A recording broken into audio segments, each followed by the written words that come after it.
los bosques. Dentro de la tierra que ha elegido el hogar para los animales rescatados hay mucha variedad de parajes. Este es el bosque de los duendes, como digo yo, que me enamoró la primera vez.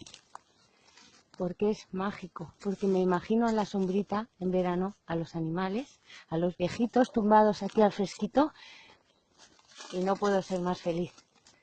Si veis cómo huele, se respira vida, se respira agua, musgo. En un año que hay tanta sequía, fijaros este bosque, qué bonito. Dentro del hogar, del nuevo hogar, los animales serán aquí, bueno, felices no. Lo siguiente, son 25 hectáreas, amigos, para rescatar a muchos animales y que muchos humanos podáis concienciaros y afianzar aquí el veganismo como forma de vida. Este es el paraíso, ¿no? ¿Nos ayudas a conseguirlo?